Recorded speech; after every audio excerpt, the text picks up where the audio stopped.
Cenjene gledalke, spoštovani gledalci, dober večer in dobrodošli v Uri resnice na spletnem portalu Info360.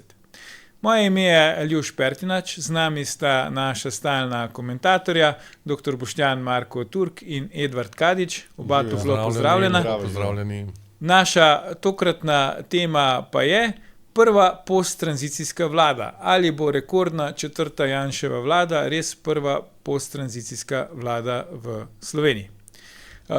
Edvard, če midva mogoče začneva tokratno debato, kaj si ti predstavljaš kot tranzicijo v Sloveniji? Se pravi, če se bomo pogovarjali o tem, ali je to prva posttranzicijska vlada, da najprej ugotovimo, kaj vsak od nas misli o tem, kaj recimo po tvoje predstavlja tranzicijo v Sloveniji.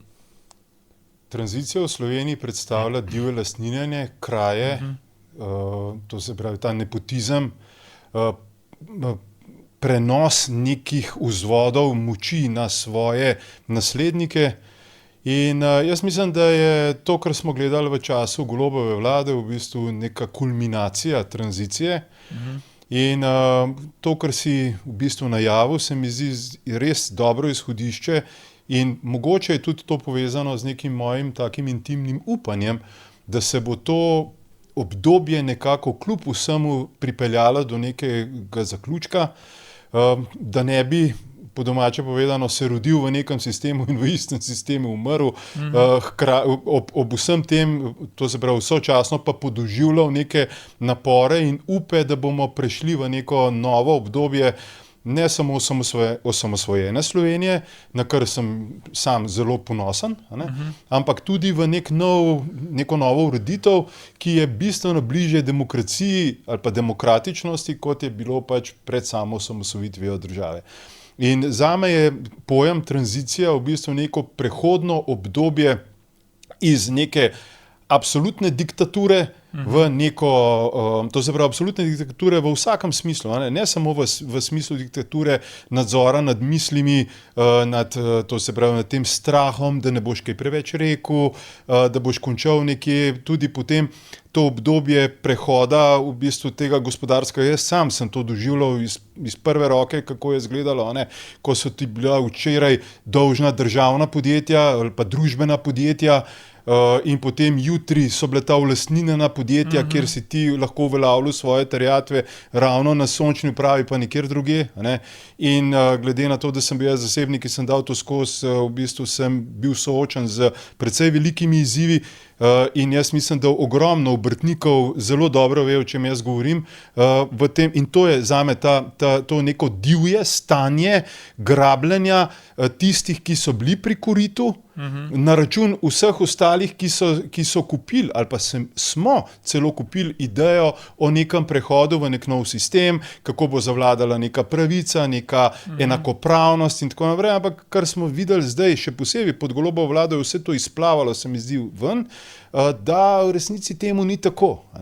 Če si lahko s tako lahkoto nekdo uzurpira tajne službe, neke medije, financira vse to in tako naprej, pač človek, ki trezno razmišlja, mora na neki točki se vprašati, dokdaj še to, dokdaj bo še to trajalo, kako, tako da to je zame neko tako divje obdobje, kar imenujemo tranzicija, in jaz samo upam, da se v bistvu zdaj ta tranzicija nekako zaključuje. Menim pa, da bo kljub vsemu tranzicija zaključena, ko bomo mi te osebe in te ljudi, ki so bili osrednji akterji, če nič drugega zadnje 4 leta, videli na nekih sodiščih. Videli v nekih postopkih, da bodo procesirani, ker mislim, da ni potrebno ravno biti nek 3-kratni doktor prava, da pogruntaš, da bi določeni ljudje mogli že zdavnaj sedeti. Pa se to ne dogaja. Evo, zdaj imamo še nedolgo nazaj to afero Black Cube, ki je evidentno gre za neke zlorabe, pa se kar vsi, delajo malo, dokler ni dokazan to, dokler ni ono, dokler ni tretje, in moram reči, da jaz si nekako intimno želim, da bi to čim prej bilo procesirano in čim prej bilo tisto, kar rečemo, zadoščeno pravici, pa tudi, če ni to točno tako, kot si jaz predstavljam, da bi moralo biti. Še tvoj pogled, Boštjan? Mislim, da se torej z Edotom absolutno strinjam, še posebej v zadnji točki, ki jo je izpostavil, namreč, da ta tranzicija bo končana, ko bojo gospodje tovariši pač odgovarjali pred zakonom, ne? Ko bojo pač vsi tisti, ki so brutalno, bi rekel, kršili zakone in gor in dol, zato odgovarjali, kako tudi to rekla, če gremo k Black Cube, zelo zanimiv je bil intervju z izraelsko veleposlanico, ki je zelo jasno rekla, da ni problem to, kar mi v teh oddajah ves čas govorimo, to, kar sem tudi jaz govoril ves čas, da ni problem to, kdo je aranžiral te posnetke, ampak kaj je na posnetkih in da to, kar je na posnetkih, mora pač doživeti sodni epilog. To je ena zadeva, ki je nujna. Druga zadeva, seveda, tako se pa kaže, da, kakor se bo to vam zdaj paradoksalno slišali, da je Golob ena prava milost Božja za to slovensko tranzicijo, namreč zato, ker on je v 4 letih naredil vse najbolj nemogoče napake, ki jih je naredil. To je naredil zato, ker je pač sam sončni kralj in najbolj pameten na planetu, kar so volitve pokazale, da pač ni sončni kralj in najbolj pameten na planetu, da ni, ampak do volitev je on živel v svetem prepričanju, z njim pa njegov celoten dvor in velika princesa, oziroma, kot ti imenuješ, neločljivi del Robertina. Seveda, ti ljudje so delali 4 leta Slovenijo, tako da jaz sem recimo skupaj z vedeževalko, uradno šlogarco slovenskih novic, Emo Kurent, midva sva napovedala, da bo Janša sestavil prihodno vlado. Zakaj? Kako je ona to napovedala, jaz ne vem. Jaz pa vem, da ko se bi rekel, podtalju slovenske psihe, Aleš Šutar, umor Aleša Šutarja, ne samo Svoboda, ampak cela levica je tle razbila ladjo na čerek. Zakaj? Zato, ker ta prvorazrednost, drugorazrednost, Romi so bili prvorazredni, oni so lahko počeli vse. In to so že zdaj sodišče potrdilo. To je bil zadnji labod izpev sodišča, da je to potrdilo. In tedaj je v slovenskem narodu zavrelo. In Pop TV je to videl in to spustil med ljudi. In celo Pop je kuril to nezadovoljstvo in tedaj sem jaz vedel, da je s to levico, ne z Golobom, da je to končana zadeva, zato ker to je tako razburilo po vsem tem, kar so počeli 4 leta, po vsem, kar so počeli z SP-jevci, kar so počeli s kmeti, kar so počeli zdravniki, kar so vse počeli čisto po neumnem, to ni imelo nobenega smisla. Je tule Golob in zdaj Golob, mi si moramo samo želeti, da Golob ostane tam, kjer je, ker spremenil se ne bo, on bo tak, kot je, in on je odličen, da bi rekel, orkestrira ta konec tranzicije, ki ga bomo po zgodovinskih ocenah, poslušajte me, nekaj bo zdaj rekel, dolgovali v bistvu Robertu Golobu in njegovim ekscesom, ki so omogočili, da je ta prostor zanihal nazaj v normalno smer, tako večino. Ne? To je smisel. Če smem samo dva stavka, jaz se absolutno podpišem vsako besedo, ker je ravno to, o čemer smo, mislim, da sva prav midva govorila, o teh nihalih, da ga v bistvu ga ne moreš v nedogled tiščati v eno smer in je končno očitno zamahnil še v drugo smer. Jaz sem že ne vem kdaj, jaz se hecam na ta račun, Eduardus Nostradamus, ko sem rekel, da bo Golob najbolj osovražena oseba tega v bistvu osamosvojenega dela političnega obdobja Slovenije. In točno to se počasi dogaja. In jaz mislim, da je to to, kar si zdaj povedal, vrhunska trditev, da mu bomo na koncu res hvaležni, da je nastopil ta svoj mandat, da je uspešno uničil in vse, česar se je lotil, to najprej, po drugi strani mu v resnici nič ne uspel, česar se je lotil, in na tretji strani je ravno s to svojo vehemenco uspel prikazati vso to kliko okrog njega, kdo so v bistvu te ljudje in kako so te povezave napeljane, zato da je, ko bi rekel, naslednikom več kot očitno jasno, kje se je posebej potrebno in izogibati in kakšne poteze potegati, da se tega znebijo. Ja. A bi se videla strinjala z oceno, da je del te tranzicije v Sloveniji tudi to, da imamo na nek način 2 Sloveniji.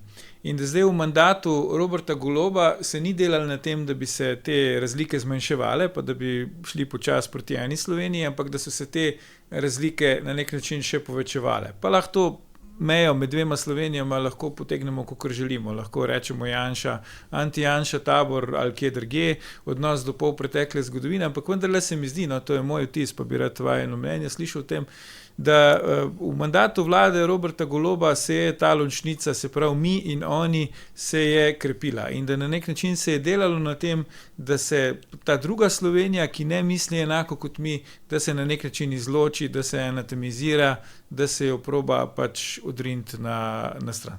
Ja, pa ta druga Slovenija, če smem jaz prvi povedati, ta druga Slovenija šteje 48 poslanskih mandatov, tista, se pravi Golobova šteje pa 40, oziroma sploh ne 40, ker po mojem niti v enem glasovanju še ni bilo 40 glasov proti.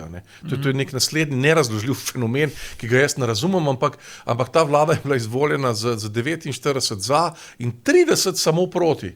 30 samo proti. Ne hočem reči, ampak tleh se še nekaj pokazali. Ta konec tranzicije, ki se očitno napoveduje, pomeni tudi konec bipolarnosti. Ne?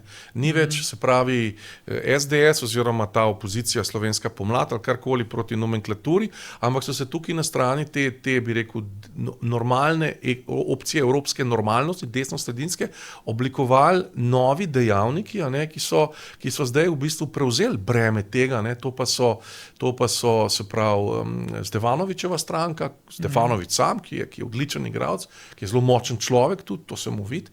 Potem Logar z bi rekel, zelo močno pozicijo na močnih resorjih. In potem so tukaj še Nova Slovenija, absolutno, ta trojček.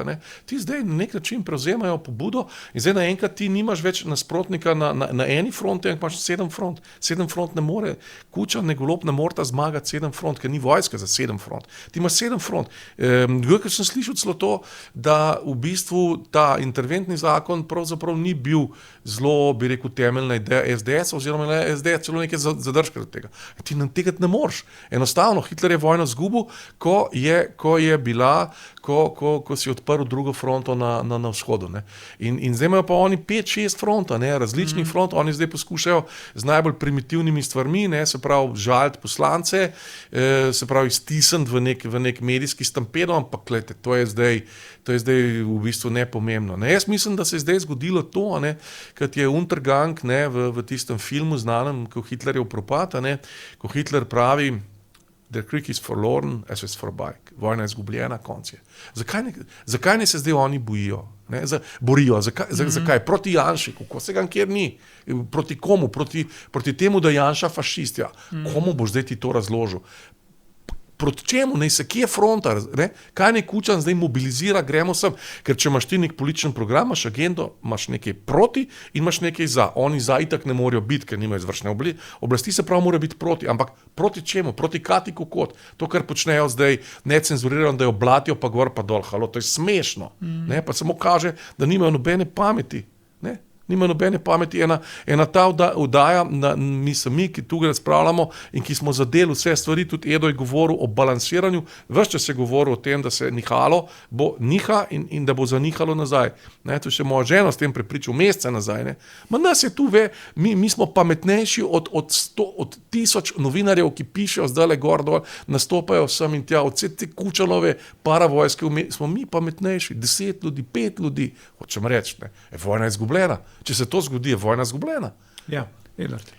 Ja, no, jaz bi tukaj v bistvu mogoče pogledal malo širšo sliko v tem smislu, da ta polarizacija, da v bistvu ni toliko nekaj novega, nek slovenski poseben izum. Jaz mislim, da mi samo podlegamo nekim globalnim tokovom v tem smislu, da je ta polarizacija v bistvu je kar precej prisotna, kar bi mogoče rekel, da je v Sloveniji ta trenutek ta levi pol zgublja težo, da je nekoliko bolj se vse skupaj uravnoteža.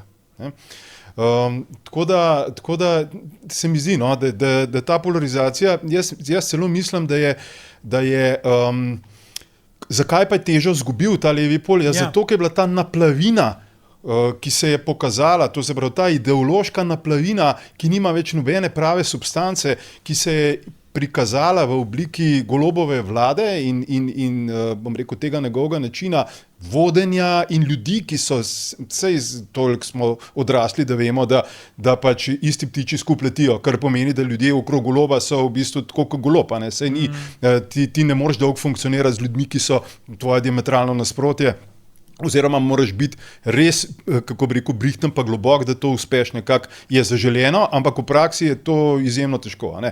Kar pomeni, da ta naplavina je v bistvu prišla do tiste skrajne točke, da enostavno ne gre, nima vsebine, ne zna več naprej, ne vem. Kar pa velja pa vseeno pozoriti, da jaz ne bi tako podcenjeval, čisto, kako bi rekel, zdaj bo pa, kako bi rekel, med pa mleko prešlo v neko novo obdobje, ne.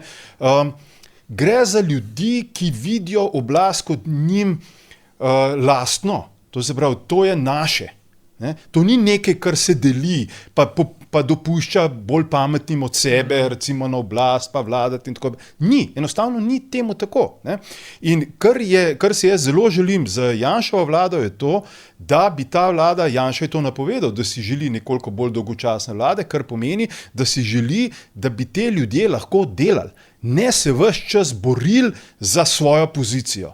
Ne? Bojim se ob tem, da so določeni ministri, pa mogoče tudi ekipe, nekoliko malo idealistično, mogoče še ta trenutek pristopajo, kar bo, jaz mislim, tega idealizma bo končil jesen, ko se bojo zavedali, da v resnici so te ljudje, s katerimi imajo opravkati s to armado, kar mi popularno rečemo NVO-jevci, pa sprega z mediji in tako naprej, ta armada je zelo dobro plačana, dobro koordinirana in ima zelo preprost, jasen cilj – uničiti.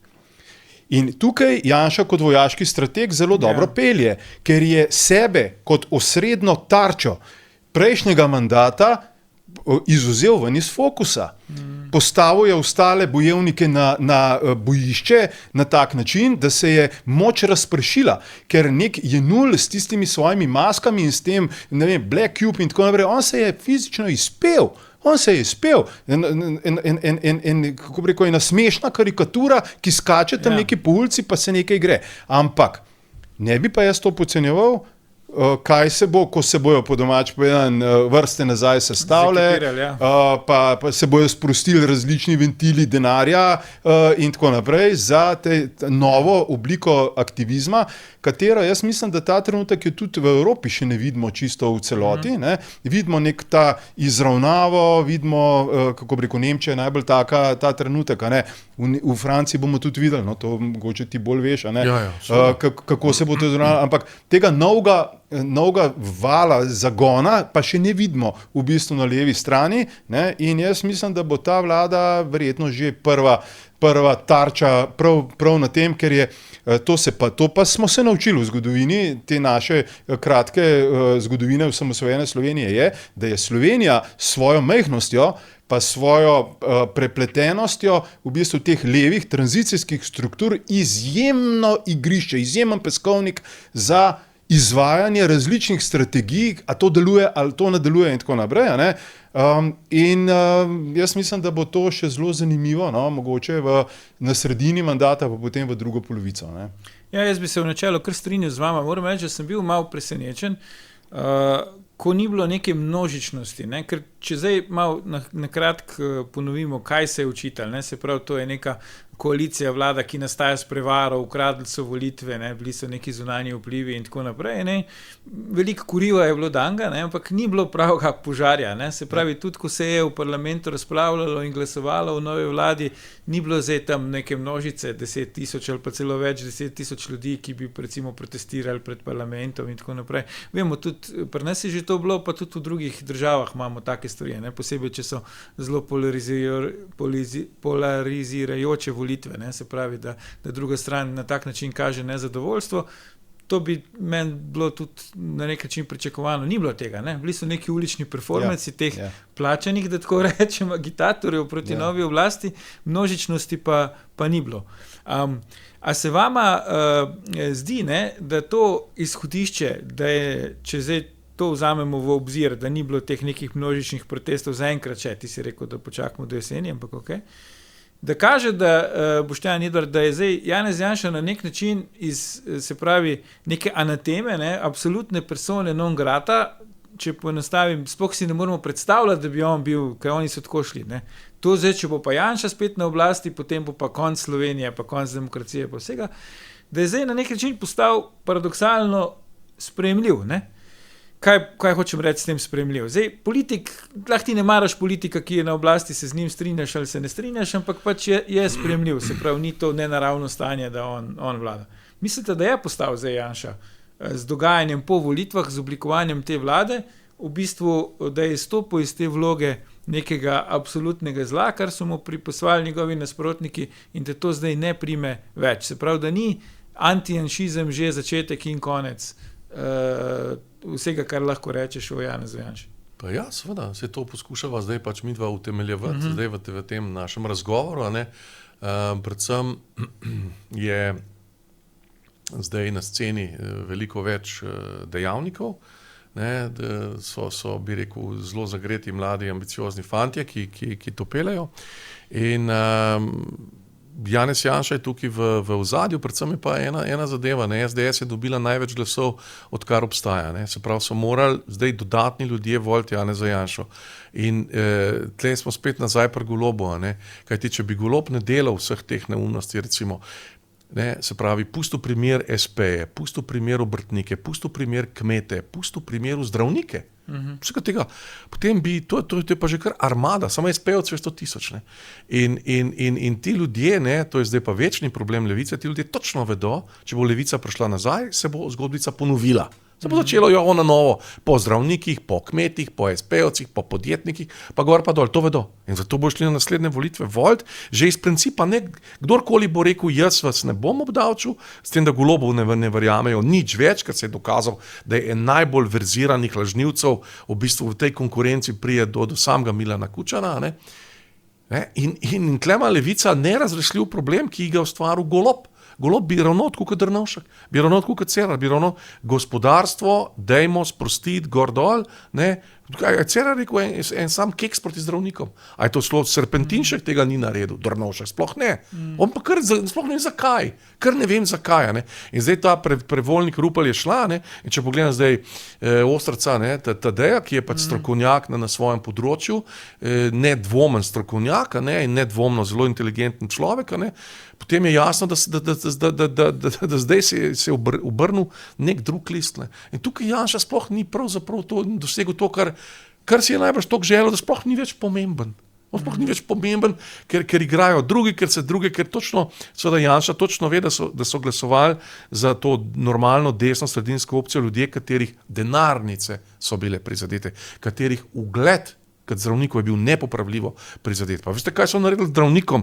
To, da so prepovedali SP-je, pa gor pa dol, mislim, oni so ustvarili en kup enih stotine ali pa tisoče nekih življenjskih stisk. Jaz od vsakega zdravnika poslušam, a ne? In da ne rečem, da so ustvarili stiske pač pri pacientih, ne? In to čisto po neumnem. Edo, ti veš, kaj bi tam bilo zadej, da je bilo treba tisti obležiti gor, tiste uhane, pa dvoživke, pa to gont.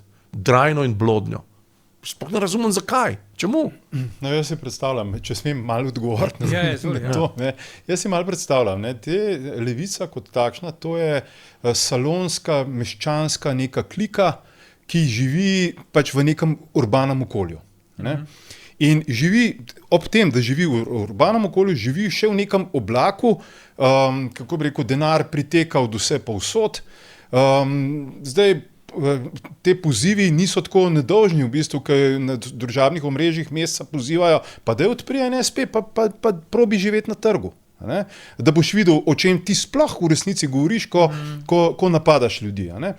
In te ljudje živijo pač, kako bi rekel, umaknjeni od realnosti in so poskušali ideološko izpeljati nekaj preko nekoga, kateremu v resnici globina ni bila ravno vrlina. In to je bil pa Golob. Ne? Pač jaz mislim, da se niti ni poglabljal v neke predloge, kakšne implikacije ima to vse skupaj. Ne? In če hočeš ti voditi neko ministrstvo ali pa državo, ne, ti potrebuješ širino ti potrebuješ širino, ti potrebuješ v bistvu, ne rabiš biti vrhunski strokovnjak recimo za energetiko, zato da obvladaš energetiko. Super, fajn je, da to vladaš. Če ti vodiš državo, ti moraš biti, kako bi rekel, strokovnjak za delo z ljudmi.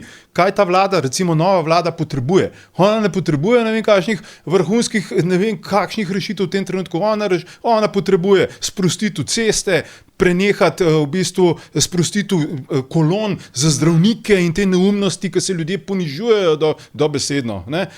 To se pravi, potem razbremenitev davčnega primeža za SP-je, zaradi tega, da ni treba razmišljati, da bo čez 3 mesece spet drugače.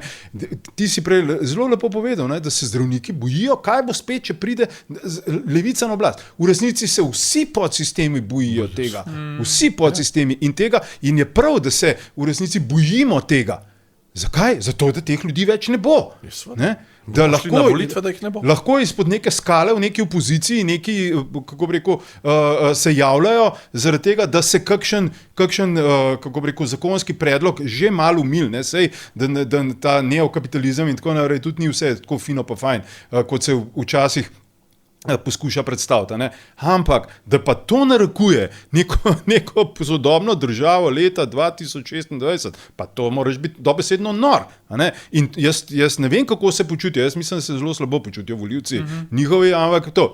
Ali pa recimo zunanja politika, ja pa pišuka, cela Evropa tula v eno smer, ti tulaš po drugo smer, zakaj? Zaradi tega, da upravičeš tiste provizije, ki si jih pokasiral par let nazaj, preko Miki Mišk pa Jaka Racmanov, pa ne vem česa. Pa zdaj to je jasno, ne samo meni. Vsem je jasno to in je upravičen strah in hvala Bogu točno to, kar si rekel. Sam Bog nam ga je prinesel, zaradi tega, da vemo, kako se ne dela, v kaj ne smemo več iti in na kakšne floskule ne smejo ljudje več nasedati pri naslednjih volitvah, pri naslednjih izbirah in tako naprej. Je pa res pravo vprašanje, kako bo v bistvu ta demokratični proces skladen z zakonodajo. To pa je tudi potrebno poudarjati. Pripeljal skozi to obdobje neko filtracijo, ker zakaj je bilo treba Svobodi toliko visoko nekako zmagati? Sej 3 dni pred volitvami ni bilo šanse, da bi do Black Cuba ni bilo šanse, da bi toliko visoko v bistvu to se pravi volilni rezultat, toliko dober volilni rezultat dosegali. Zakaj? Zaradi tega, da ohranijo ne samo privilegije, ampak vpliv v družbi, da se ta, kako rečejo Stojko Grapevine, to pomeni, to se pravi kapilarni sistem napajanja z močjo in z denarjem in tako naprej nekako ohranja in nas še vedno drži naprej. Slovenijo drži še naprej v tem primežu, v resnici tega uspešnega zaostajanja za praktično za Čehi, Slovaki, Poljaki, vsak čas nam bojo Albanci, jih bomo gledali Romuni, Bolgari in tako naprej. Pa mi smo bili včasih pojem za te države in to vse v parih letih. To ne govorimo o epohah, da smo 100 let rabili, da smo zagonili ves tisti kapital, ki smo ga imeli. Ne, to je bilo par let, da je šlo več ali manj vse skupaj v franže. Ja. Zdaj, Edo, omenil si, praviš, te ljudje so šli, politiki, ki so zdaj v opoziciji, ne bo jih nazaj, ali pa moramo skrbeti, da jih ne bo nazaj, ampak si pa omenil tudi njihove volivce, ti pa niso šli nikamer, pač 300 000 pa še več jih je glasovalo za to, da ostane bolj ali manj koalicija na oblasti, ki je bila do zdaj. Kaj zdaj z njimi? A je treba tu z njimi voditi nek dialog ali kako se tega lotiti, ker vemo, ko sem prej govoril o 2 Slovenijah, Golob si je zelo prizadeval, da tudi nobenega dialoga ne bi bilo z recimo pač volivci dosedanje opozicije. Ja, mogoče samo 2 stavka, če lahko. Jaz bi tukaj v bistvu si dovolil malo tega psihološkega upogleda. Pač človek, ko je osebnostno razvit, razmišlja svojo glavo in pač se odloča na podlagi nekih koristi, nekega ugodja in tako naprej. Dokler pa ti nisi osebnostno prav posebej visoko razvit ali pa si zelo oportun, toliko časa pa si pustiš vplivati okolici. Kar pomeni, da velik del teh volivcev, ki se danes mogoče že marsikdo malo tolče po glavi, bo čist evolucijsko prešel v neko, jaz mislim, novo obdobje, da bo rečeno, sej mogoče sem ga pihnil takrat, ampak zdaj za bodoče pa mogoče bom sprejemal boljše odločitve. A ne. Je pa res, da en del bo pa vedno. A ne. To so tisti, ko danes gledamo, ljudje skačejo z rdečo zvezdo posred ceste, a ne, jugoslovansko zastavo na prireditvah in tako naprej. Tem ljudem jaz mislim, da jim sploh ni pomoči. Tem ljudje treba, tako kot Hrvati delajo, zagrabati in vrš nekam za par dni v zapor ali nekaj, da se zbrihtajo, da so pač danes državi in temu primerni simboli in temu primerno v bistvu naj se obnašamo od te države. Njim pomoči ni. Ampak to je pač nek odstotek v vsaki družbi, tako ali pa drugače. Tako da jaz kljub vsemu verjamem v nek, kako bi rekel, osebnostni razvoj, ampak ta osebnostni razvoj, to pa moram sam še stavek zaključiti, je tesno povezan, kadar govorimo o političnem prostoru, za mediji. Za mediji, to se pravi s tem zvonenjem nekih novic in nečesa okrog tebe, ki te pač nekako potem sooblikuje, kaj je tisto, kar je mogoče najboljše ali pa ne. In tukaj ne smemo samo pozabiti to, da to, kar je v mestnih jedrih, je bistveno drugačen in dostop do informacij in do vsega dogajanja, kot je pa recimo na podeželju. Ja.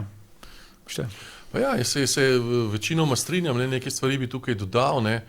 To seveda pač to mestno jedro, ljubljansko naduto mestno jedro je pač en glavnih problemov te države.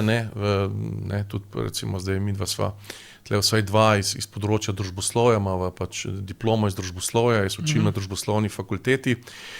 In seveda družboslovje ljubljansko spregleduje temeljno zakonitost, namreč da se na družboslovne fakultete upisujo večinoma študentje, ki niso iz Ljubljane, študentje, ki razmišljajo drugače, kot razmišlja ta propalestinski, ljubljansko-megleni mindset. In to je ena zadeva, druga zadeva, pač to je zanimivo je nekaj, da recimo družboslovje na usporednih univerzitetnih sistemih, se pravi na Almi Mater, se pravi na Novi univerzi, se pravi na Fuču, in to nima nobenega problema z upisom študentov. Zanimivo je tudi to, da teološka fakulteta, ki nima take politizacije ala Tito, Stalin in Kučana, nima nobenih problemov z upisi študentov. Zanimivo pa je to, da FDV družboslovje in to imamo pa radikalne probleme z upisi študentov, kar pomeni, da politizacija, se pravi ta ljubljanizacija univerze, njej življenjsko, vsaj njenim družboslovnim oddelkom življenjsko škodi. Ampak ker se kot rešitelji ponujajo tisti, ki so to sem zapeljali, recimo Miha Kovač, je bil en glavni govornikov zdaj ravno na posvetu, ki ga je univerza, se pravi v smislu humanistike in tega, potem to vemo, da to kamor ne bo prišlo, jaz sem to videl, jaz sploh ni bilo in se sploh ne mislim poniževati, da bi se pustil pač integrirati v tak cirkus. Konec koncev, če smo zdaj pri Black Cube, ki pa je Nika Kovača, tam k Dušan Smode, ki je v tujini, kdo jo plača? Kdo plača Dušana Smodeja? Kdo plača Niko Kovač? Kdo plača njena kosila, ki jih pošilja? Hočem reči, ali bo Nika Kovač odgovarjala, kot je Edo rekel za Black Cube? Ona je to lansirala. Jaz še vedno mislim, da je ona to lansirala v velik plus Janeza Janše, ker končni rezultat je tak. Jaz mislim, da je Svoboda, kar je pobrala, potem je pobrala od SD-ja, pobrala od Prebiliča, pobrala od strank, ki niso prišle noter. Konec koncev je Levica prišla noter zaradi Vesne. Ona si ni, ta Black Cube je samo, ker stranka SDS je dobila največ, odkar obstaja, in desnica je dobila največ, kar obstaja, se pravi, ta Black Cube je bil v korist. Hočem reči. Pa zdaj pa če smem še to povedati, ena figura, še nekaj, kar je Edo rekel zaradi medijev. Zdaj vse bolj postajajo bistveni alternativni usporedni mediji pa družbena omrežja. Mislim, da so tudi te volitve to pokazale. Ker če bili samo večinski mediji bistveni, potem bi te volitve šle drugam. Zdaj tle pač oseba, seveda, ki vse to režira iz ozadja od nekdaj, to je Milan Kučan. Predvsem se je zdaj izpostavil tudi ta popolna dvoličnost. Recimo Milan Kučan, sem se na to dajal pripravljal, včeraj sem ga srečal, torej takim sovraštvom, kot on zre na svet, oziroma če mu jaz prijem pred oči na ta svet. To je neverjetno. Jaz nisem v njegovem svetu vsak dan, nisem desetletja videl, ampak tako sovraštvo. To je prav, jaz nikogar ne sovražam, niti ne bodo nekdo tako gledal, tako uničujoče me gledal in s takim sovraštvom neki bleknil, pa je celo proti meni, to bom napisal naslednjo knjigo, tale mini dialog, kakšen je bil. Ampak hočem reči, on on ima penzijo po umetni inteligenci med 3500 in 4700 evri. In on bo vedno prvi, ki bo govoril o upokojencih, o malem človeku, o solidarnosti do malega človeka. Mali človek na Štajerskem ima 10-krat manjšo penzijo. To so kmečke penzije 400-500 evrov. Ne? Hočem reči, ne. In Golob in Levica in to in konec koncev sej Golob, ki ga je bilo polno, ki je izgoreval za narod in ne vem kaj za male ljudi in to, pa se on se je več ukvarjal s Tino kot z Republiko Slovenijo. Več se je ukvarjal z njo. Več časa je naklanjal.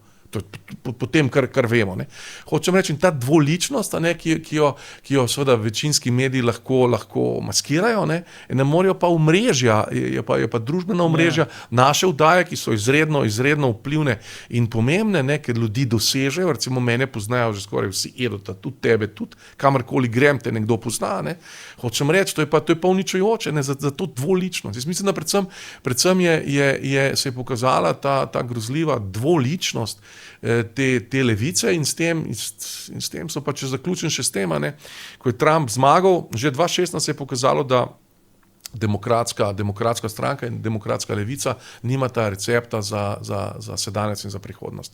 In zdaj se je to pokazalo tudi v Evropi, že na volitvah leta 2024, na evropskih volitvah se je to pokazalo in se je pokazalo v Sloveniji, da ta levica se bo morala absolutno redefinirati, ampak ne na tak način in tu seveda bo avtomatično potem odpadli Kučan in ti, zato ker oni razen pač najbolj poceni demagogije, ki je vsa lažniva, hočem reči, ta plača, ta penzija, ki jo ima, pa boš ti govoril o solidarnosti, halo? Če dobivaš iz istega, se ti to ne plačuje neko podjetje iz tujine, ne? Zdaj, kako hud udarec, mogoče celo zadnji udarec ali pa finalni udarec tem centrom moči, tem omrežjem, ki jih nekako navzven predstavlja Milan Kučan, prvi predsednik republike, bi bilo to, če bi Janezu Janši uspel zaključiti tranzicijo v Sloveniji? Ja, zdaj, na simbolni ravni bi bilo to v bistvu fenomenalno, da je oseba, proti kateri so se tako borili, in jaz mislim, da je danes počasi ratalo razvidno, da so se borili z razlogom, ker so v bistvu bili ves čas in so še danes v strahu pred izgubo teh pozicij in privilegijev, preprosto zato, ker te pozicije in privilegiji ne temeljijo na odlično opravljenem delu, na zaupanju volivcev in tako naprej, ampak temeljijo na nekih volilnih prevarah, na nekem šmungljanju, pač koliko volivcev gre, ne vem, ko govorimo recimo o Jankoviću, kako tisto strukturo volivcev pravilno spelaš za tistih par volivcev, ki vedno izvoli tebe in tako naprej. In potem tudi upravljanje s tem skupnim dobrom je v bistvu nekaj, kar na neki točki, tako kot sem rekel, naravno pripelje do tega. Je pa res, da to se pravi skozi zgodovinske oči, to se pravi, ko bomo pogledali nazaj, bo zelo zanimivo to dejansko presojati na tak način. Da človek, o katerem se je govoril, da se itak se ti nič ne more zgoditi, če si proti njemu, da na koncu on dejansko zapre to poglavje in zadevo popelje Slovenijo pravzaprav v neko novo obdobje. In iskreno, ko spremljam recimo tudi ne nazadnje življenjsko pot Janeza Janše, jaz moram priznati, kar na glas tudi povem, da si tudi zasluži kaj takega, da bi ga v bistvu slovenska zgodovina prepoznala tudi na tak način. Človeka, ki je bil v prvih bojnih linijah za samo osamosvojitev in da je potem tudi nekako zaključil to obdobje in ne nazadnje tudi sam je enkrat to povedal, v enem od intervjujev, mislim, da je rekel, da zakaj, od kje imate še moč, da se še ukvarjate s tem, je rekel pač zato, ker ta zgodba še ni zaključena. Treba se boriti do konca, zato da zadevo zaključimo. Tako da bi pa ob tem recimo upozoril še na en fenomen, ki ga bomo pa zdaj videli, v bistvu sem ga jaz zaznal na Madžarskem, ko je Madžar v bistvu nekako prevzel od Orbana v bistvu vladanje, a ne, da gre za nek način tega prenosa oblasti v bistvu na neke nove generacije, in kar mogoče navzven zgleda več nek strašen poraz in tako naprej, navznoter mogoče ni nujno tak poraz, in zato bi jaz vse kandidate na novembrskih volitvah za župana Ljubljane, a ne, opozoril tudi na ta fenomen, ki se nam v Ljubljani dogaja, ne, ta trenutek se gradi velika fronta proti Jankoviću, ne, kar pomeni, da bo izplaval zagotovo nek kandidat, da se bo ta, ko bi rekel, oblast prenesla naprej. A ne. In to je nek fenomen, katerega bomo, jaz mislim, da po Evropi in tudi mogoče po svetu, vedno večkrat srečali. Ne. Da iz tega navideznega oponenta gre v bistvu za, ne bom rekel dogovor, no, ampak za nek prenos te vladavine. In mi smo v resnici v Sloveniji to že videli. Ne. Da, ko ti pomisliš, da je Slovenija bila enostrankarski sistem in na koncu preidemo v demokracijo in nam še vedno predseduje veljak enostrankarskega sistema, je to pač nekaj ti mora dati misliti, ne, da je potrebno biti zelo pazljiv pri teh prenosih teh večjih, močnih pozicij, da se pač ohranja ta, tako imenovana, smo rekli včasih, kontinuiteta, a ne, oblasti. Ja, jaz sem mislil še to dodati, ne, da seveda o tej osebi, ne, ki je ključna v Sloveniji, to je Milan Kučan. Ne. Ona ima zdaj pred sabo dva scenarija in seveda odigrala bo samo enega. Ne, moram malo za leta vzeti, ne, torej on je bil že starejši od tebe, ko je zamrznil partijsko knjižico leta 90. Je bil že starejši, tako bom rekel naprej. Zdaj je bil popolnoma oblikovana, narejena osebnost v celoti. Ne. Zdaj seveda bil generalni sekretar centralnega komiteja oziroma predsednik centralnega komiteja Zveze komunistov Slovenije. Je bil formalno tam, kot je bil Nikola Čaušescu, ki je bil predsednik centralnega komiteja Zveze komunistov Romunije, tam kot Josip Broz in Goran Dolski in taki, ne. Tam kot recimo Brežnjev, Stalin in to. Ne. Zdaj, Milan Kučan je na vrh prelezel v sistemu, ki je bil po vseh mednarodnih kriterijih obsojen kot zločinski, ne nazadnje tudi strani Evropskega parlamenta nekajkrat. Ne. Zdaj, kakšen je to človek, ne? Kakšen je njegov značaj, ne? Da ti prideš na vrh, ne? In potem to držiš. In to, kar je Edo govoril, ni gre samo za oblast, držati oblast. V refleksnem, to je edino, kar Kučan zna. Biti na oblasti, ker to je njegova identiteta. Zdaj je te oblasti vojni konec, ne? Es ist verloren, ne? Hitler se je ustrelil, ne? Kučan ima zdaj dve varianti. Ena varianta je ta, da naredi to, kar bo naredil. To je, da grize naprej, a ne, nagaja, zlobno, meče pesek v motor, gor, dol, levo, desno in hkrati opazuje, kako odpada element za elementom te njegove zgradbe, zato ker ljudje so, tudi najhujši levičari so oportunistični in bo šli zraven. Konec koncev, Ustavno sodišče, glavna trdnjava, ni do zdaj sprejelo ene pritožbe. Če bi jo, bi nagajali Janši, če bi razveljavili volitve, če bi razveljavili izvolitev Stevanovića, bi nagajali. Niso tega naredili. Ne, hočem reči, po drugi strani je bil Janša oproščen v zadevi Trenta. Zakaj? Zato, ker so kakšni spustili hlače. In vedno več ljudi bo spuščalo hlače, ker bo ugotovili, da ni več fronte, da ni več vojne. Ne. In Kučan bo vedno bolj zagrenjen, vedno bolj bo grizel in gor in dol. Druga varianta, ki jo pa ima, seveda, je pa ta, v kateri se danes v oddaji pogovarjamo, se pravi, da zdaj obmolkne in se tam oktobra, novembra da se oglasi s pismom, da obžaluje, kar je bilo slabega, ampak da bo pomagal graditi posttranzicijsko Slovenijo in v to angažiral vse svoje življenjske moči, tiste, ki so mu še preostale, ker pred 85 letih je človek dejansko na koncu, fizičnem koncu svoje eksistence. Eksistenca se fizično ne konča, obstaja seveda posmrtnost, ampak če bi to naredil, ne, bi pa sebi zaslužil spomenik. Ampak tega ne bo naredil. Ker tega ne more, ker noben generalni sekretar tega ni naredil v celotni zgodovini partije, te zločinske organizacije, niti eden ni tega naredil. Ne bo tega naredil. Lahko pa bi to naredil. Jaz imam predlog, kako bi on to lahko naredil.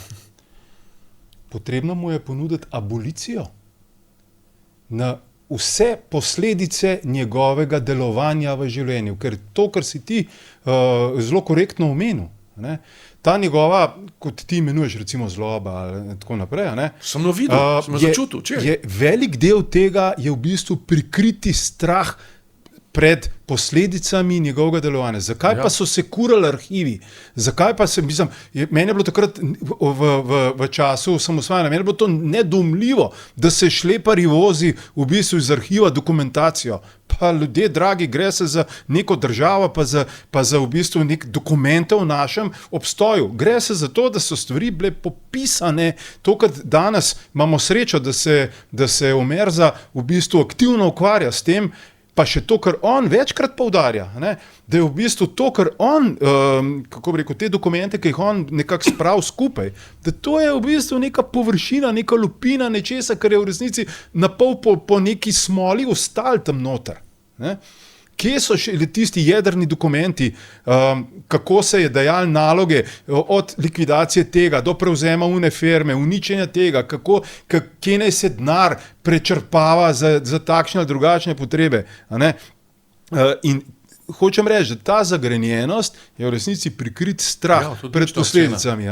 To se pravi, z neko ponudbo absolutne abolicije, po domače povedano, nič, tudi las se ti ne bo skrivil s tem, da boš imel možnost še pred smrtjo v bistvu omogočiti, da ta država lahko zadiha, da gre ven iz tega krča nekih klik, nekih klanov, nekih, ne vem, lož, iz vsega tega, da gre nekako ven in da poskušamo zadihati in ne samo ujeti tempo z razvito Evropo, ampak začeti narekovati tempo.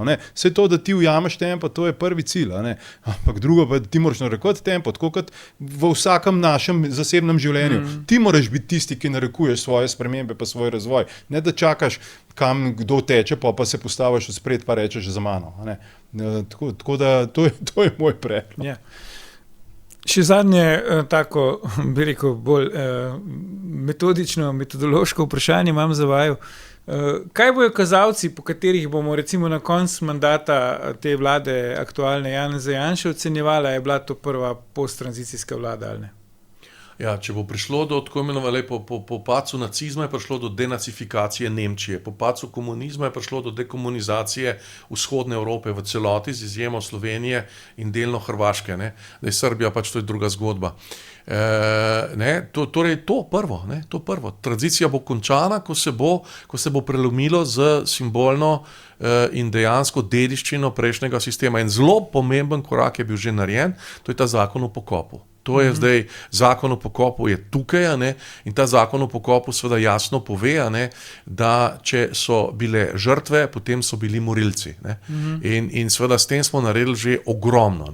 Potem pa še par teh stvari, saj zdaj, če hoče, da ima Janša pač vse možnosti, da Srbi na nek način hočejo tudi v Evropo, čeprav nočejo, to je druga zgodba, ampak če že hočejo, Janša lahko postavi pogoj, pač dajte izročite arhive, Zvezni arhiv v Beogradu, izročite, ker bo Vučiću popolnoma vseeno, ker Milošević je že s tem presekal, ko je izenačil četnike in partizane, že leta 88 dal sem penzije, je bilo to konc.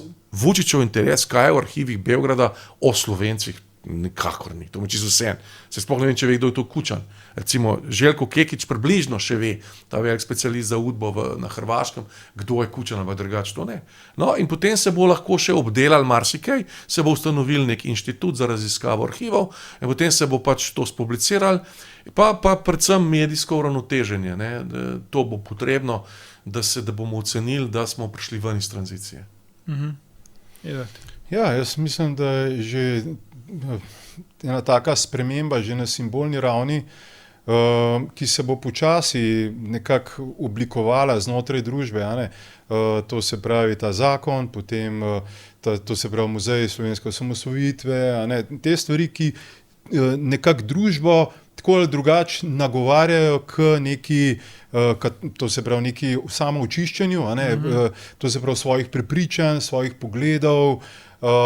Mislim, mi vsi si lahko mislimo svoje, kaj se dogaja recimo v raznih na eni strani, ko študiramo recimo komunikacijsko, recimo jaz sem veliko študiral pač ta nacistično komunikacijo, kako so oni v bistvu to zapeljali, ne, ampak potem, ne, ko prideš recimo v koncentracijska taborišča, ne, ko vidiš vse to, kaj to vse, bom rekel, ti moraš nekako v sebi uravnovesiti te različne poglede, ne, in jaz mislim, da bo en velik dokaz, da je tranzicija nekako prešla, ko se bodo te duhovi počasi pomirili, a ne, da tematike, o katerih se bomo pogovarjali za naslednje volitve, ne bojo več fašizem, nacizem, janšizem ali pa golobizem, ali pa ne, da ne bo več teh, jaz bi temu rekel, preteklih neke simbolike in te revolucije in to je, jaz, če vprašaš, ne vem, naše otroke, te debel gledajo, ne, mislim, čem vi flancate? Ne, kaj? Še nekaj jedo, še nekaj, ne, meni zdaj spomin, zdaj to, kar si opisal, da se ne bomo pogovarjali o tem sproščena Slovenija, ne. Mi smo 20 let zgubili, Nova revija imela projekt Sproščena Slovenija, Jambrek, to je bilo točno leta 2007, spomnim, kaj da bilo zdaj, ne, potem je prišla, bi rekel, prva Pahorjeva vlada, potem je pa predvsem prišel Janković in potem prišel Türk in potem se je začel tam po 2010 to zapirati. Potem ni bilo več nobenega dialoga, potem so začeli blazno paziti po letu 2020, kdo je lahko na televiziji, kdo ne sme biti, se je začel zapirati. Mi smo 20 let, smo tle v bistvu zgubili, ne? Mi smo bili 2007 že v poziciji, ko bi lahko pač napravili nekaj odločilnih korakov naprej, pa jih nismo, ne. In potem je pa prihajalo do okostenevanja, ne, vsaj te stare strukture in izstopili so pač ljudje, ki so imeli moralo in inteligenco, ne, iz SD-ja in to, zdaj ne bom imenih, ampak eden je z mano, ne, in zdaj se moramo mi vrniti tja nazaj, ne. Tja nazaj se moramo vrniti v sproščeno Slovenijo, da je projekt Sproščena Slovenija, da bomo vsi nekaj imeli, ne na račun koga drugega, od te naše skupne države.